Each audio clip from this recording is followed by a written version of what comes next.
Bocor kasar. Jadi mohon maaf, mungkin saya tidak bisa berlama-lama. Apa yang ingin saya bawakan sebenarnya tentang isu-isu kekinian hari ini. Mohon maaf para kiai, saya kira-kira 2 bulan yang lalu itu saya datang dari Afrika Utara. Saya ke Afrika Utara, saya datang ke Tunis, saya datang ke perbatasan dengan Libya, saya datang ke perbatasan Aljazair. Pulangnya saya mampir ke Berlin. Dari Berlin kemudian saya mampir ke Muscat, ke Oman, dan saya sempat mampir juga ke Mosul, kota yang menjadi konflik di Irak. Di situ ada kesadaran dari saya. Yang pertama adalah betapa hebatnya Indonesia, Pak.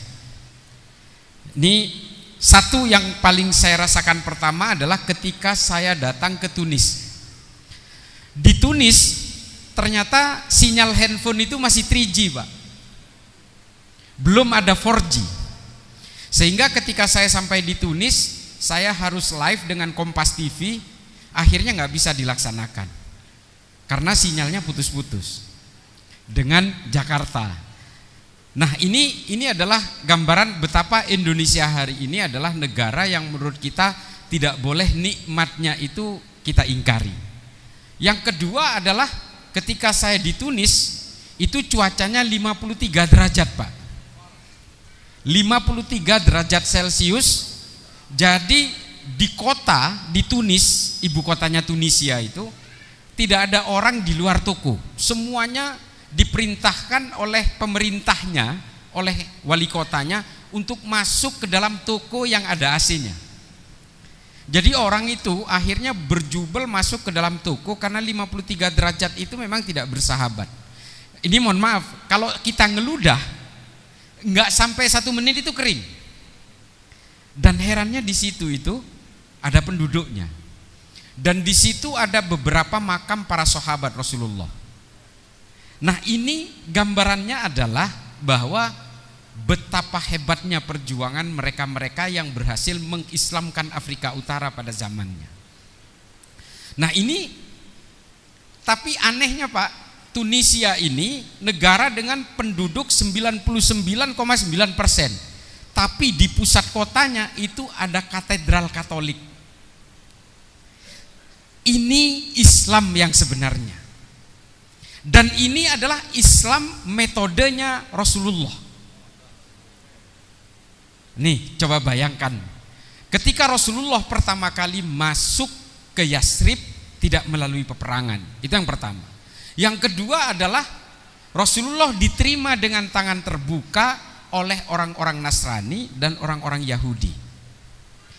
Tidak pernah Rasulullah mengislamkan paksa orang-orang non-Islam di sana. Bahkan sampai Rasulullah wafat itu masih banyak orang Nasrani dan orang Yahudi di Madinah. Semua kitab tarikh menerangkan itu. Ibnu Asir, Ibnu Katsir, Imam As-Suyuti, Tarikh At-Tabari, Al-Mas'udi itu juga menerangkan bahwa banyak orang yang ketika Rasulullah wafat masih banyak orang non-Islam di situ. Artinya apa di sini? Rasulullah menghantarkan Islam bukan dengan paksaan. Rasulullah menghantarkan Islam bukan dengan kebencian. Rasulullah menyampaikan dakwah Islam itu bukan dengan caci maki. Rasulullah menghantarkan Islam melalui akhlakul karimah dan rahmatan lil alamin. Ini yang hari ini kita lupa semua. Seolah-olah orang Islam harus siap untuk membenci orang yang berbeda.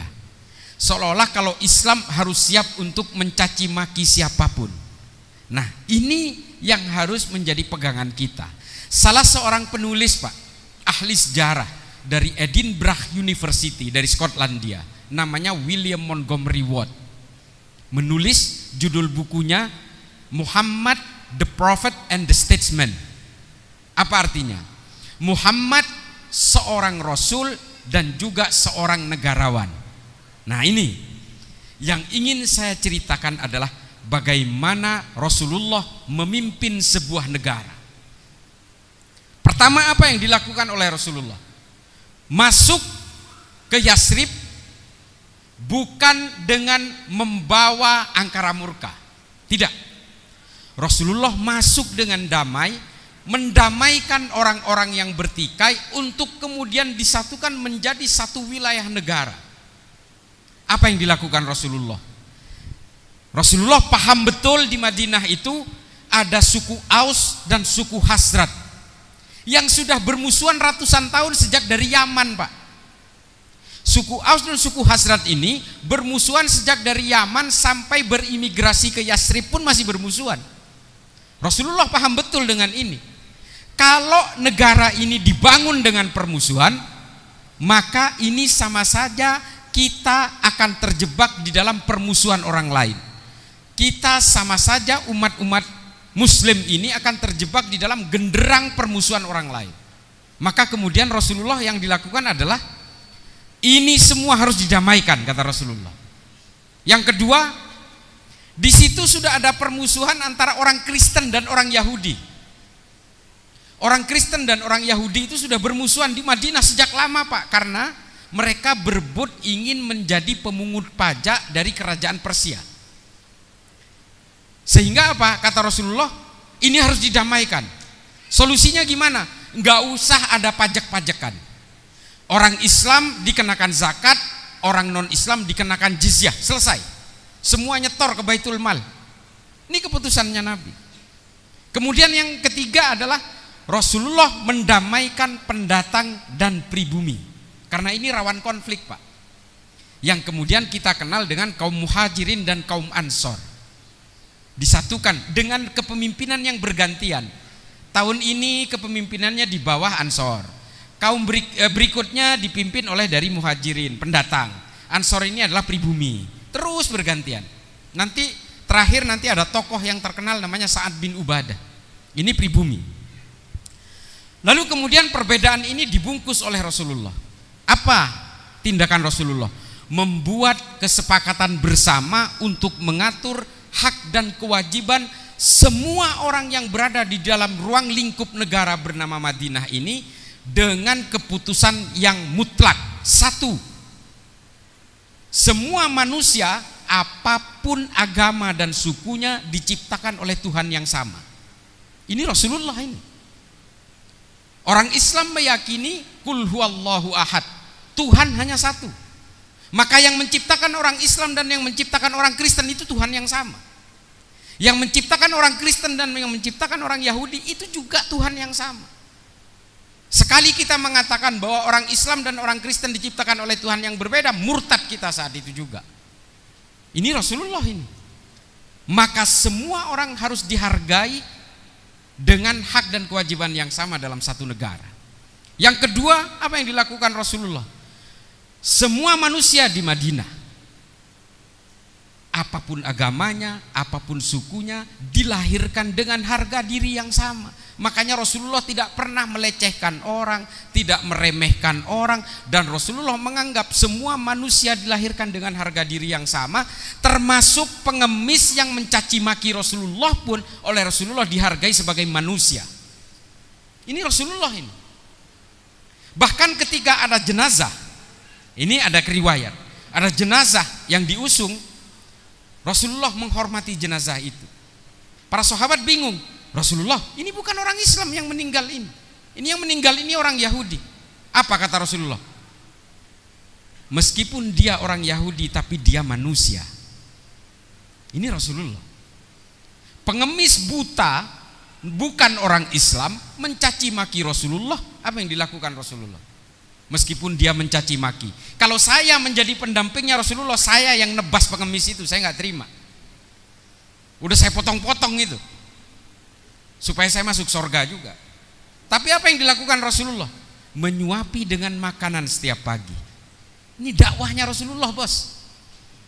Rasulullah sering melewati sebuah gang, diterangkan dalam kitab tarikhnya Al-Mas'udi. Sering melewati gang.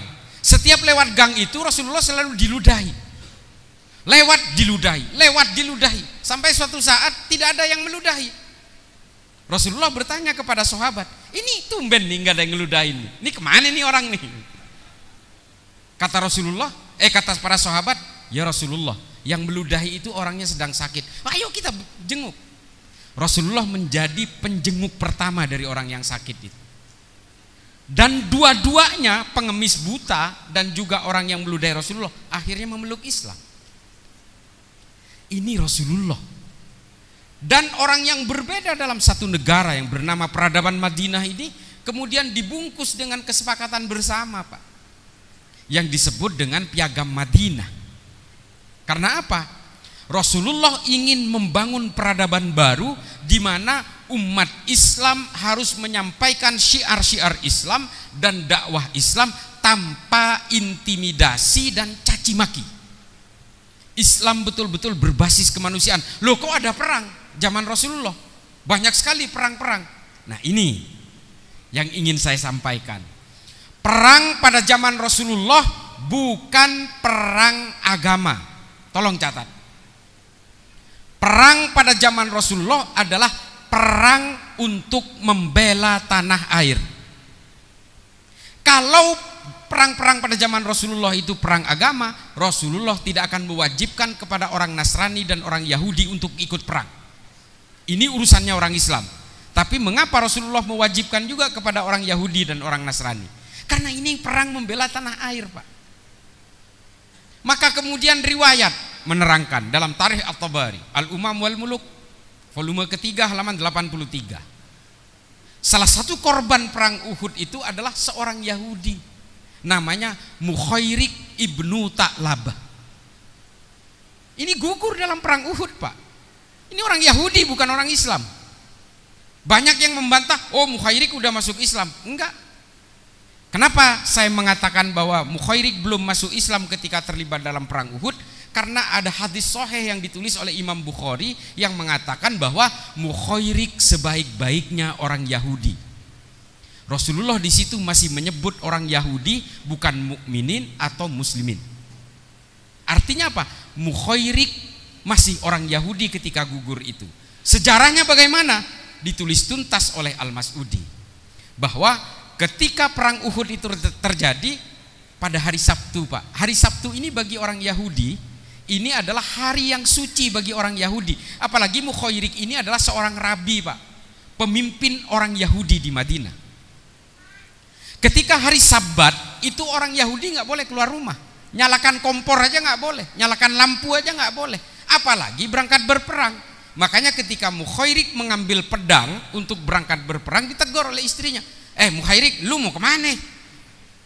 Lalu Mukhairik menjawab, saya harus berperang bersama Muhammad. Kata Mukhairik, lu biarlah itu jadi urusan Muhammad, ini hari Sabat, kamu nggak boleh keluar rumah, ini kamu melanggar ajaran-ajaran agama kita. Saya nggak peduli. Kita selama hidup di Madinah di bawah kepemimpinan Muhammad lah kita merasakan ketentraman. Kita tidak lagi harus berkelahi dengan orang Nasrani. Kita tidak lagi harus bergumul dengan kejahatan-kejahatan setiap hari, kata Mukhairik. Maka saya harus berperang. Ya udah kalau itu maumu, kata istrinya. Lalu Mukhairik minta secari kertas kepada istrinya. Ambilkan saya secari kertas. Mukhairik di situ menulis akan menghibahkan 3 kebun kurmanya kepada Muhammad apabila dia mati dalam perang Uhud. Berangkat Mukhairik, mati bos, gugur. Yang bingung istrinya? Enggak. Yang bingung itu para sahabat. Ya Rasulullah, ini ada orang yang gugur ini, dia ini syuhada, tapi dia bukan orang Islam. Gimana cara nguburinnya? Kata para sahabat. Apa kata Rasulullah? Kalian gak usah bingung, serahkan Mukhairik ini jenazahnya kepada keluarganya. Biarlah keluarganya yang memakamkan sesuai dengan keyakinannya. Urusan Mukhairik akan masuk surga atau masuk neraka, biarlah Allah yang akan memutuskan. Ini kata Nabi Muhammad.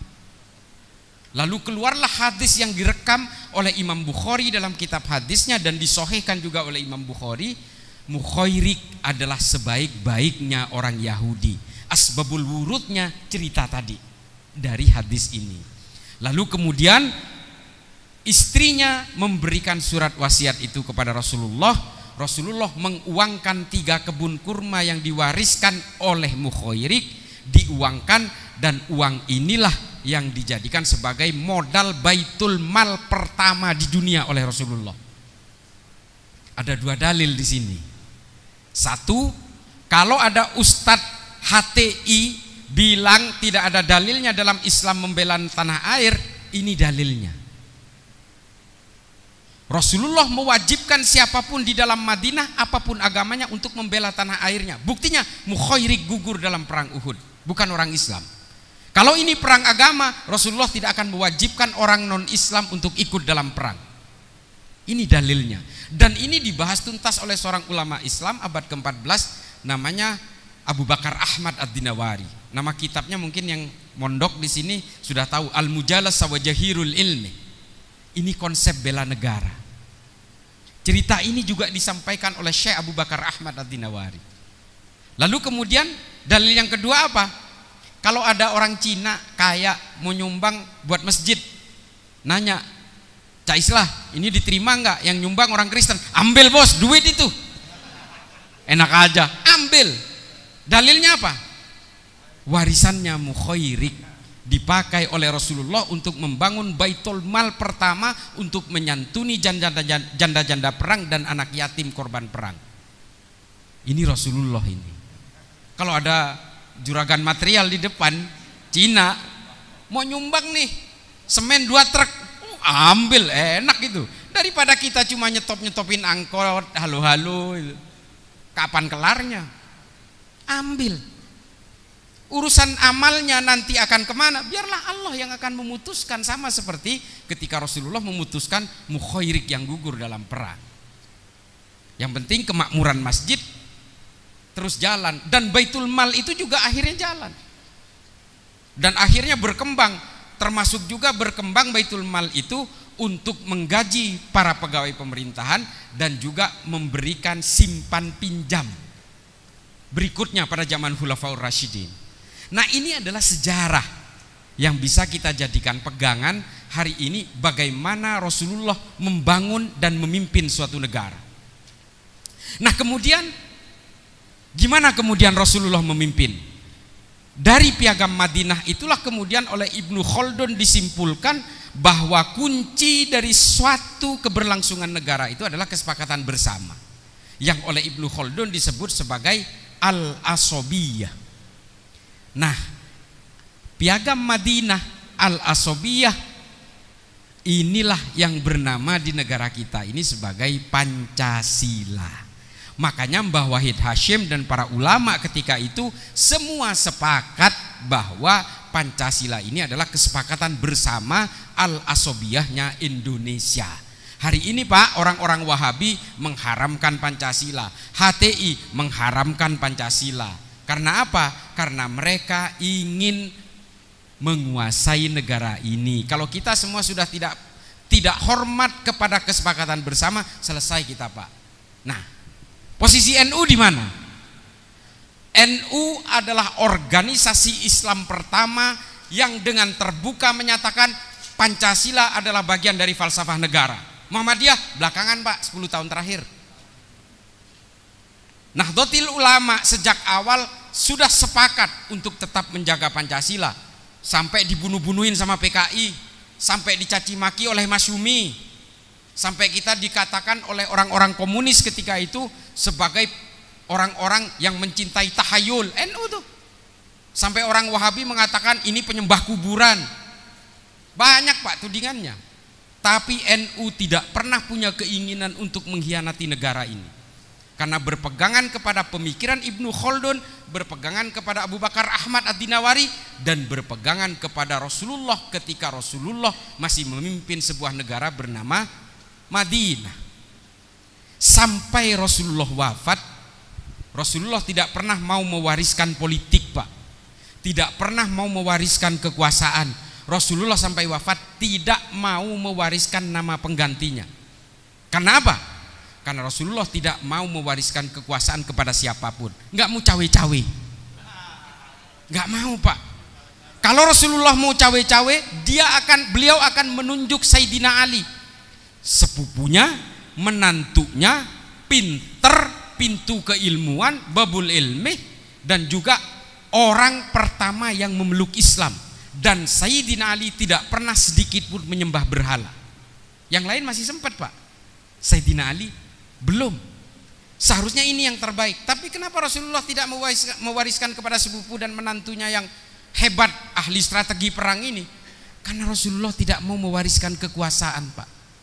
Tidak mau mewariskan politik. Yang ingin diwariskan oleh Rasulullah adalah akhlakul karimah dan rahmatan lil alamin. Selesai. DNA-nya Islam bukan politik, Pak. Meskipun orang Islam dan juga agama Islam sendiri tidak tabu untuk supaya orang Islam berpolitik. Kata Imam Ghazali, Islam dan politik itu seperti saudara kembar yang jalan bareng, Pak. Saling mengawasi. Apa kata Imam Ghazali? Orang Islam yang mampu harus berpolitik. Supaya apa? Produk-produk politik tidak keluar dari maqasidus syariah. Harus, Pak. Kalau di tengah-tengah perkampungan ini tiba-tiba mau didirikan kasino misalnya, kalau nggak ada orang Islam yang berpolitik, jadi itu barang. Tapi kalau ada Muslim yang menjadi salah satu anggota DPRD di Bekasi, bisa ditolak, Pak, dengan tidak menandatangani misalnya. Nah, ini penting. Tapi jangan juga menjadikan Islam, membajak jubah-jubah Islam, membajak jubah-jubah dan ayat-ayat dalam Islam untuk menjadikan tunggangannya di dalam mencapai kekuasaan. Nggak boleh, Pak. Ini selesai. Makanya Rasulullah hanya mewariskan dua itu, akhlakul karimah dan rahmatan lil alamin. Berpolitik boleh. Setelah itu para sahabat berpolitik. Sayyidina Abu Bakar menjadi penggantinya Rasulullah, Sayyidina Umar, Sayyidina Utsman, Sayyidina Ali, dan seterusnya dan seterusnya. Dan ini kemudian menjadi patokan utama. Meskipun, nah ini, sepeninggalnya Rasulullah ada perkelahian dua sahabat utama, Pak, yaitu Sayyidina Umar dan Sa'ad bin Ubadah. Ini yang kemudian menjadi konflik politik pertama di dalam Islam. Sayyidina Umar berantem dengan Sa'ad bin Ubadah karena berebut ingin menjadi penggantinya Rasulullah sebagai khalifah. Kata Sa'ad bin Ubadah, Rasulullah itu kan pendatang dari Mekah, maka sekarang yang berhak adalah saya sebagai pribumi. Kata Sayyidina Umar, oh nggak bisa, harus saya dong dari suku Quraisy. Berantem nih berdua. Ini jenazahnya Rasulullah belum dimakamkan loh, ini masih ada, masih dirawat oleh Sayyidina Abu Bakar. Lalu kemudian para sahabat memanggil Sayyidina Abu Bakar, Abu Bakar, udah, ini ada yang lebih wajib. Loh, ini juga wajib, saya sedang merawat jenazahnya Rasulullah. Enggak, ini lebih wajib. Kenapa? Karena sahabat ini akan berperang. Kaum Muhajirin dan kaum Ansor sudah berhadapan-hadapan untuk saling bacok. Kamu harus damaikan mereka. Datang Sayyidina Abu Bakar, didamaikan oleh Sayyidina Abu Bakar. Para sahabat kemudian beraklamasi untuk memilih Sayyidina Abu Bakar sebagai penggantinya Rasulullah, sebagai khalifah jalan tengah. Nah, inilah sistem pemilihan pemimpin pertama yang dilakukan, yang disebut dengan sistem syuro. Nanti pada zaman Bani Umayyah diganti menjadi sistem al-mamlakah. Nanti pada zaman Bani Abbasiyah diganti dengan ahlul halli wal aqdi. Ada 3 konsep khilafah di dalam Islam. HTI mau pakai yang mana? Nggak tahu. Kita nggak tahu.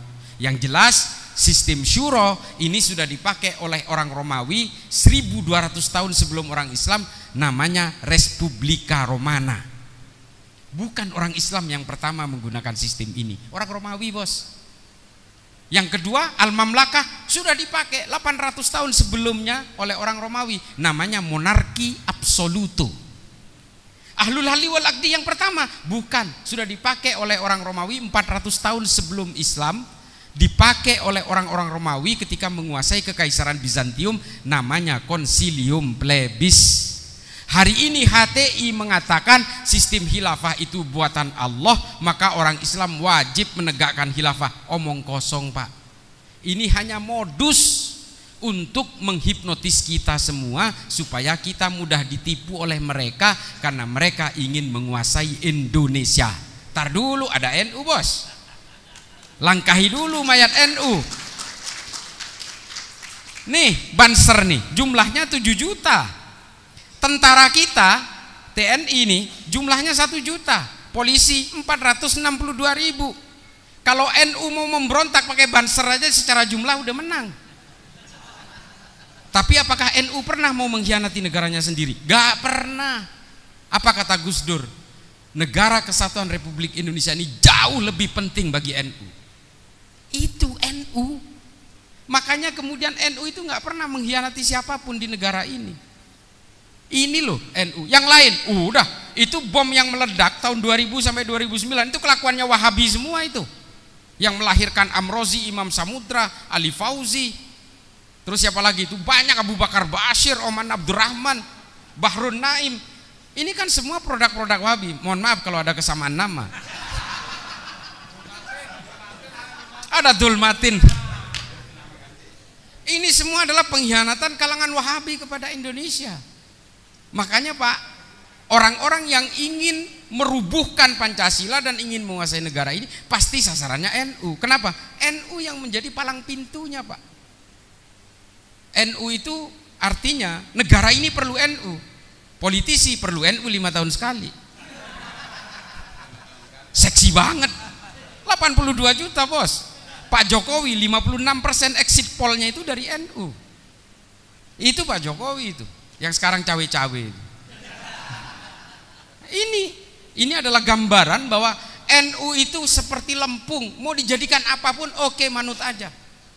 Gus Dur, apakah ada orang NU yang ngamuk ke Monas, ngamuk ke Jakarta, bakar-bakar tokonya Cina? Enggak ada.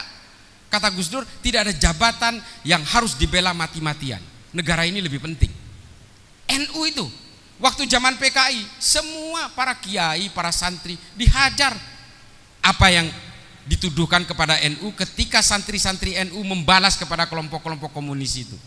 NU dikatakan melanggar HAM. Diam aja NU. Nah itu loh NU itu. Jadi kalau hari ini kemudian ada orang mendadak NU gara-gara politik, kita ketawain aja. Dulu mereka itu mencaci maki NU Pak. Bahkan kiai-kiai NU dihina. Hari ini semua siapa sih yang nggak ngaku NU?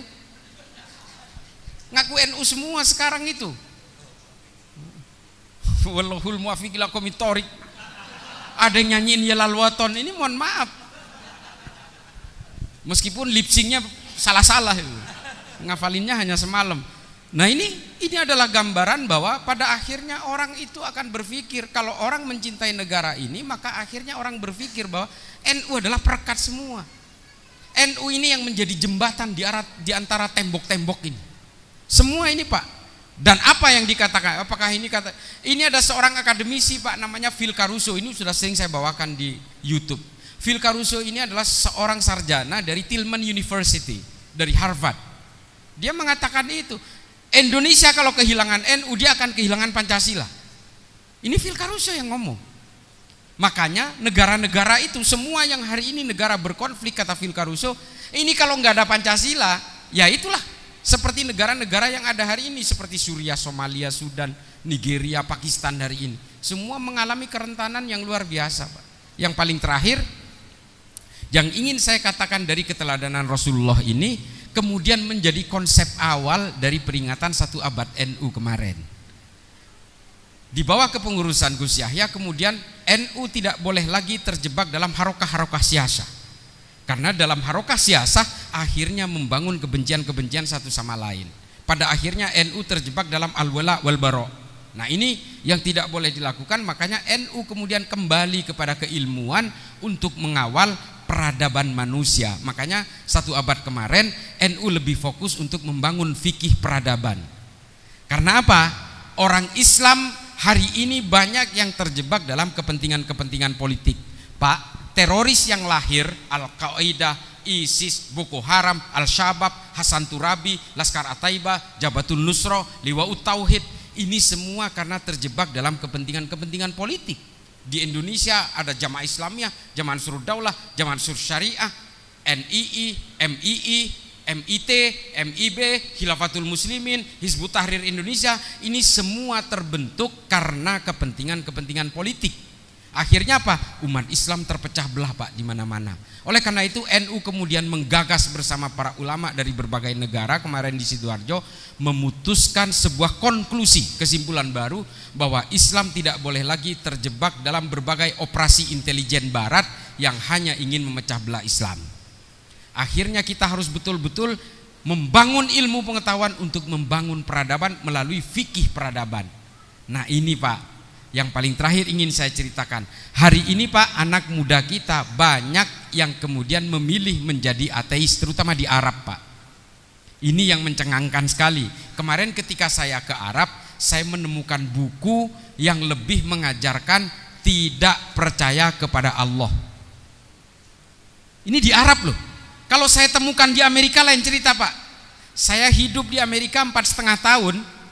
Buku-buku ateis itu biasa saya temukan Pak. Biasa saya temukan di Amerika itu. Di Eropa biasa saya temukan buku-buku yang mengatakan bahwa Allah itu nggak ada. Biasa itu. Nah ketika saya temukan di Arab, saya gelisah Pak. Dan kemudian membaca berita bahwa orang yang tidak percaya dengan adanya Allah itu paling besar di Arab, terutama di Saudi. Coba googling itu. Ateisme paling tinggi itu adanya di Arab Saudi dan terutama di negara-negara Arab. Kenapa? Karena buku-buku ateis itu beredar di sana Pak. Dan ini bukan barang baru di Arab sebenarnya. Pada zaman abad ke-12 sampai ke abad 14, ajaran tidak percaya kepada Allah itu juga dimotori oleh orang Arab. Namanya Abul A'la Al-Ma'ari, Ibnu Al-Muqaffa, ada Abu Bakar Razi. Ini semua adalah perintis ajaran-ajaran yang tidak percaya kepada Allah. Lalu kemudian karena tidak mendapatkan angin yang positif dari para penguasa ketika itu, selesai mereka. Nah hari ini muncul lagi Pak di Arab, ditulis oleh Stephen Hawking, ditulis oleh Hitchen, oleh Sam Harris, ditulis oleh Richard Dawkins, dan ini beredar di Arab Pak. Coba bayangkan, di Arab beredar buku Stephen Hawking tentang terciptanya alam semesta yang mengatakan Allah itu nggak ada. Dan ini dijual terbuka dan laris Pak di Arab. Coba bayangin ini. Stephen Hawking mengatakan bahwa alam semesta ini tercipta karena adanya teori fisika namanya mekanika kuantum, yang disebabkan oleh daya tarik listrik positif dan negatif sehingga tercipta ledakan besar, sehingga kemudian apa yang disebut dengan teori the making of the universes, terciptanya alam semesta dalam pecahan-pecahan planet. Ini karena ada ledakan besar itu. Kesimpulannya apa? Tuhan itu nggak ada. Jadi semua karena teori fisika. Kalaupun Tuhan itu ada, namanya ilmu pengetahuan, kata Stephen Hawking. Dan ini yang diyakini oleh anak-anak muda di Tunisia dan juga di Maroko, termasuk di Saudi dan sebagian negara Mesir Pak. Hari ini. Kemudian di Tunis saya menemukan buku yang lain lagi Pak, yang ditulis oleh Richard Dawkins. Judulnya Angan-angan tentang Tuhan. Bahasa Inggrisnya The God Delusion. Saya temukan di negara yang namanya Tunisia dengan penduduk 99,9% beragama Islam. Coba, kesimpulan besar dari bukunya Richard Dawkins ini adalah Tuhan itu nggak ada. Tuhan itu hanya diciptakan manusia sebagai alat penakut. Tuhannya manusia adalah 1,5 miliar urat saraf yang ada di tubuh manusia.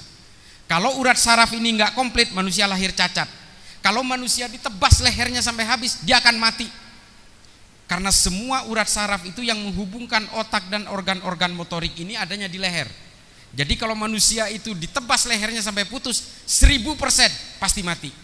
Jadi Tuhannya manusia adalah urat saraf. Dan buku ini beredar Pak di Tunisia. Enggak ada yang ngelawan.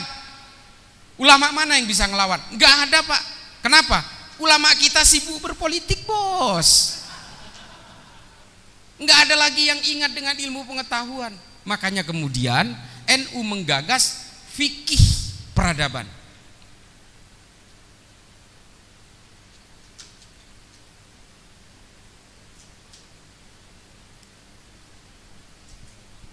Iya. Mohon maaf Kiai, ini berapi-api ini. Salam takdim saya kepada Mas Ai. Saya lanjutkan lagi ya.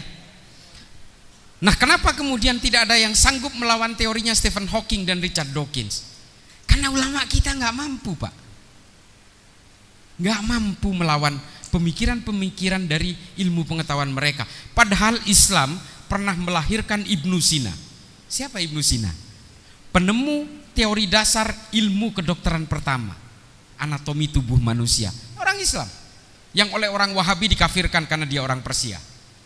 Yang menemukan angka 0 dalam matematika itu adalah Al-Khawarizmi, orang Islam. Yang menemukan aritmetika, ilmu dalam aljabar itu kan Al-Khawarizmi juga. Orang Islam yang menemukan. Dari salah satu nama dari sambungannya Al-Khawarizmi, namanya Al-Jabir. Ini semua adalah orang Islam yang menemukan teori oksidasi dan teori fermentasi. Itu orang Islam yang oleh UNESCO dinobatkan sebagai bapak kimia modern. Namanya Jabir Ibnu Hayyan. Orang Islam yang menemukan jarak bulan dan matahari tanpa pakai alat. Itu Ibnu Sina.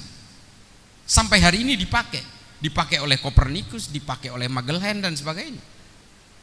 Dipakai semua oleh orang lintas agama apapun, hasil pemikiran Islam.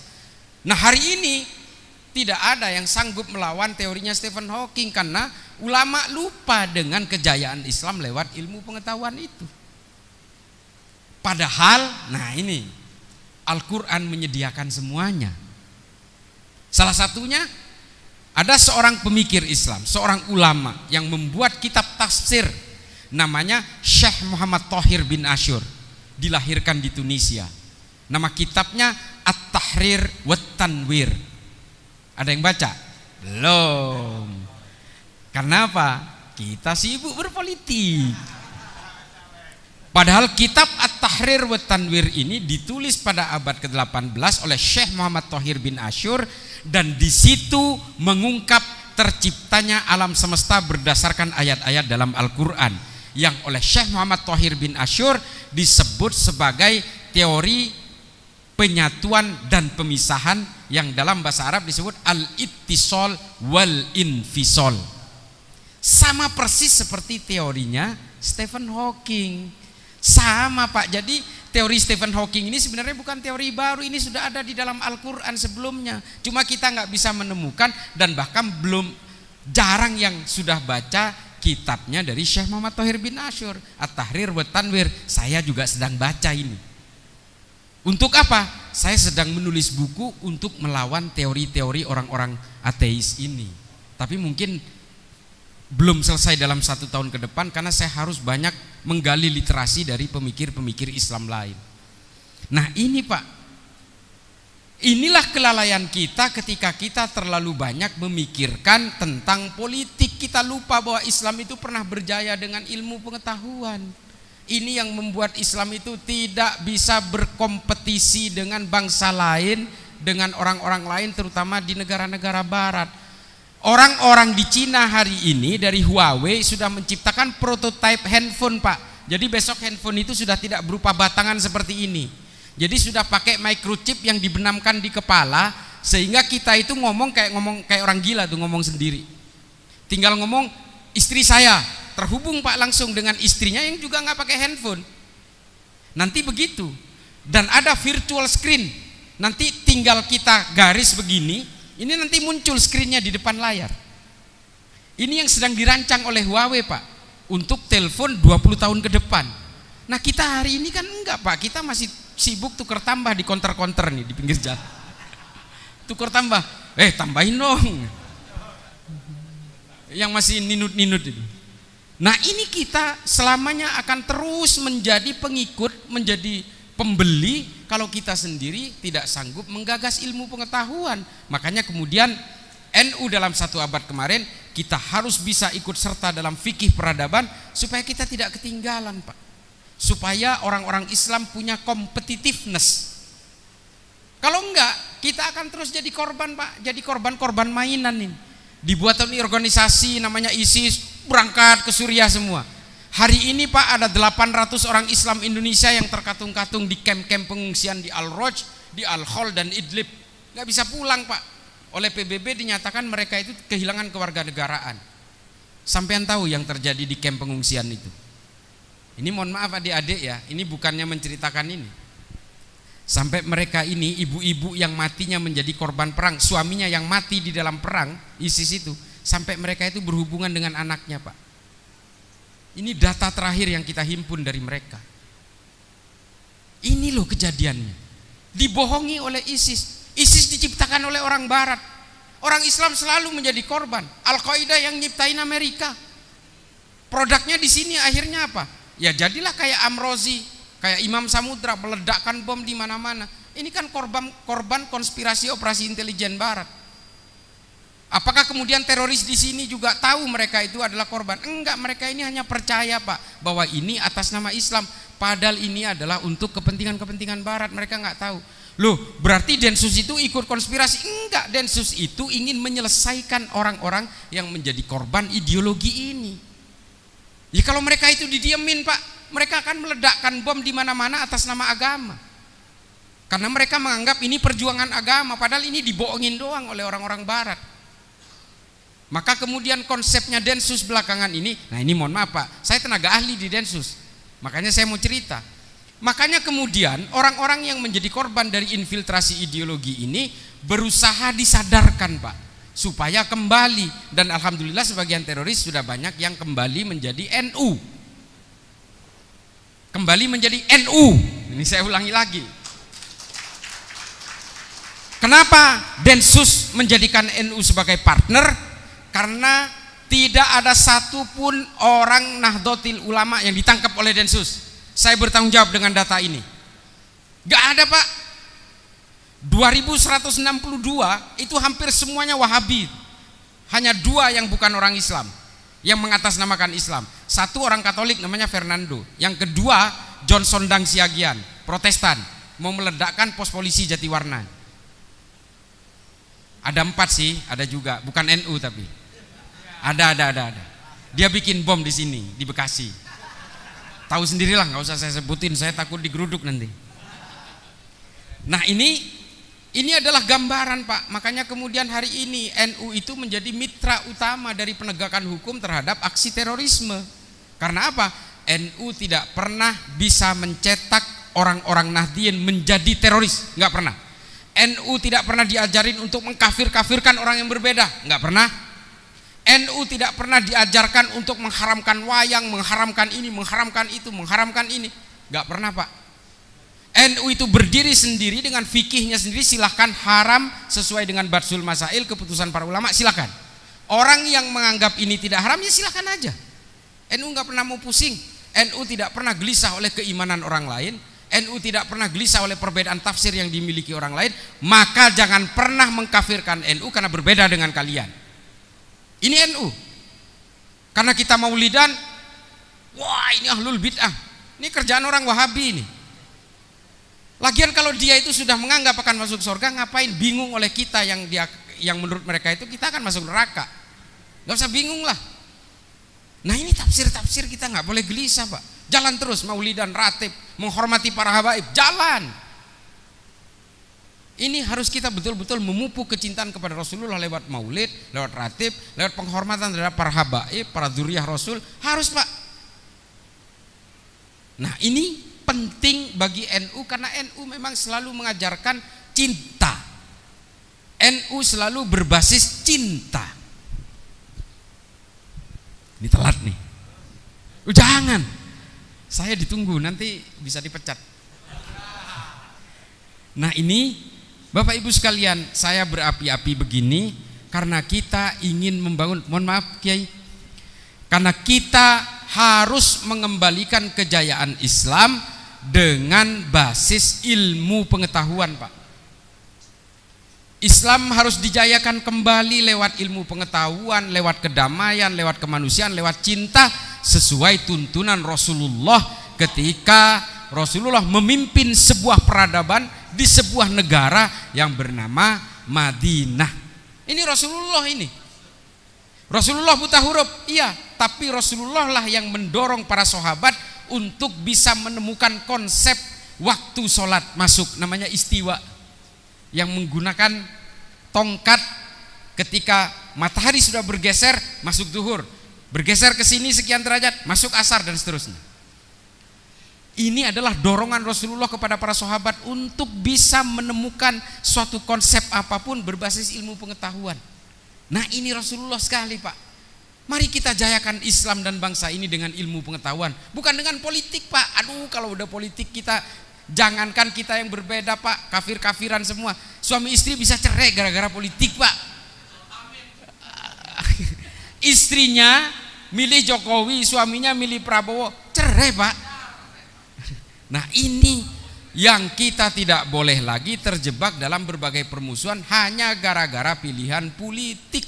Nggak boleh, Pak. Kita tetap bersatu, orang-orang Nahdien, orang-orang Islam dan orang Indonesia harus tetap bersatu. Silahkan berbeda pilihan politik, silahkan sesuai hati nurani. Oh, saya cocok dengan Islam, coblos, Pak, kalau ada gambar saya. Nggak ada tapi. Nah, ini, Pak, yang harus menjadi pegangan kita semua, bahwa bagaimanapun Islam itu harus berbasis kemanusiaan, damai dan cinta. Ini Rasulullah sekali. Rasulullah tidak pernah mengajarkan kepada kita untuk membenci, tapi Rasulullah mengatakan munafik kepada orang yang tidak mau membela tanah airnya. Mau Islam, mau Kristen, mau Yahudi, kata Rasulullah, itu adalah orang-orang munafik yang menolak untuk berjuang bagi negaranya. Nah, ini, Pak, ini penting. Mau Kristen, mau Yahudi, mau Islam, semua kata Rasulullah munafik, orang yang menolak untuk ikut perang. Nah, ini perang ini dalam artian sekarang membela tanah air.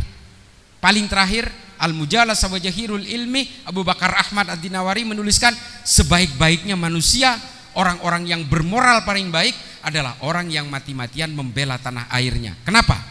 Maslahatnya dirasakan oleh orang satu negara, apapun sukunya, apapun agamanya. Nah, ini kata Abu Bakar Ahmad Ad-Dinawari, Pak. Jadi kalau kita ingin dikatakan sebagai orang yang berakhlak baik, maka kita harus menjadi maslahat bagi orang seluruh negara. Maka kita harus betul-betul menjunjung tinggi kesepakatan bersama di dalam negara Indonesia. Terima kasih, mudah-mudahan ini bisa bermanfaat bagi saya yang fakir ilmu. Mudah-mudahan bisa bermanfaat bagi siapapun. Jangan, saya buru-buru, mohon maaf. Mudah-mudahan ini bisa menjadi maslahat bagi seluruh majelis yang ada dalam ruangan ini dan juga yang menyaksikan tayangan ini. Akhiran, ihdinas siratal mustaqim, wallahul muwaffiq ila aqwamit thoriq. Wassalamualaikum warahmatullahi taala wabarakatuh. Mohon izin saya langsung cabut ke Jakarta.